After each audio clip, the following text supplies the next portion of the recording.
আজ আমার বড় মেয়ের বিয়ে, তাই কাজের ফাঁকে ফাঁকে ছাদে এসে একটু কেঁদে হালকা হই। মেয়েটার সামনে গেলে চোখের পানি আটকাতে কিছুতেই পারি না।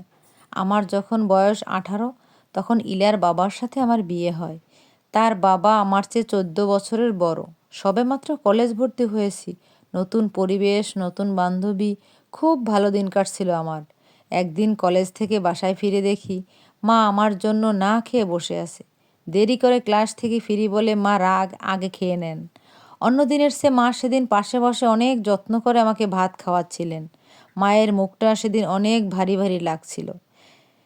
একটু বাসাতে দেরিতে আসি তাতে মা রাগারাগি করে। সেদিন মনে হচ্ছিল মা একটা শান্ত নদী। মা আমার চুলে সেদিন পরম যত্নে তেল দেন। অন্যদিন হলে মাথায় তেল দিত আর গজগজ করতো। কী সব ফ্যাশন করে মাথায় তেল দিতে চাই না, এজন্য তো চুলগুলো ঘোড়ার মতো লাল হয়ে দেখায়। হঠাৎ আমার মাথায় টপ করে এক ফোঁটা পানি পড়লে মায়ের দিকে তাকাই। দেখি মায়ের চোখ দিয়ে জল পড়ে। মা আমাকে জড়িয়ে ধরে কাঁদতে কাঁদতে বলে, মা, তোর বাবা তোর বিয়ে ঠিক করেছে।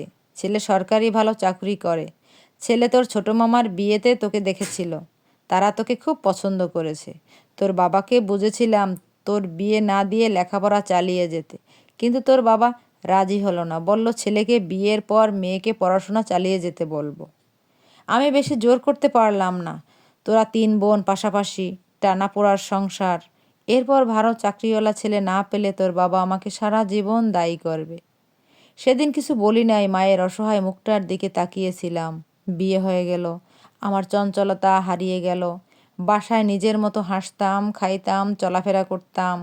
এখানে সব কিছুতে পা ফেলতে হচ্ছে হিসেব করে। মা বলে দিয়েছে আমি যেন শ্বশুর বাড়িতে সব কিছু মানিয়ে চলতে চেষ্টা করি।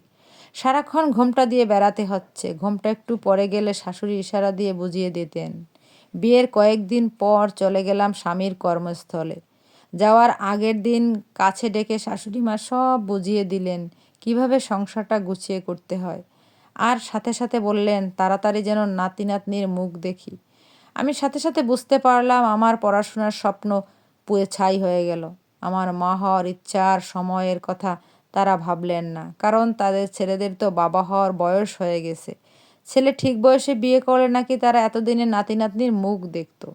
যাক, নতুন সংসার শুরু হলো। এখন আমি আমার স্বামীর কথায় চলি। বিয়ের প্রথম দিন থেকে দেখলাম তিনি গুরুগম্ভীর একজন মানুষ, কম কথা বলে। বিয়ের রাতে আমার সাথে তেমন কিছু কথা না বলে আমাকে জিজ্ঞেস করলো, তোমার ঘুম পেলে ঘুমিয়ে পড়ো। আমিও একরকম বেঁচে গেলাম। লোকটা এই কয়েকদিন আমার সাথে শুধু গার্ডিয়ান গার্ডিয়ান ভাব নিয়েছে। প্রচুর রাগ, কোনো কিছু ভুল হলে ধমকের সুরে কথা বলে। এখানে আসার পর আরও একা হলাম আমি। সারাদিন একা একা বাসায় থাকি। দু একবার ফোন দিয়ে খবর নেয়। সন্ধ্যার পর বাসায় এসে অফিসের কাজ নিয়ে ব্যস্ত হতো। আমি চাইতাম সে আমার বন্ধু হয়ে উঠুক, কিন্তু তা না। একটা গুরুগম্ভীর ভাব নিয়ে সব সময় থাকতো। তা না হলে সে মনে হয় পুরুষত্ব বুঝি তার হারিয়ে যেত। লোকটা আমাকে বুঝলো না যে আমার নতুন বিয়ে হয়েছে। তার চেয়ে বয়সে আমি অনেক ছোট।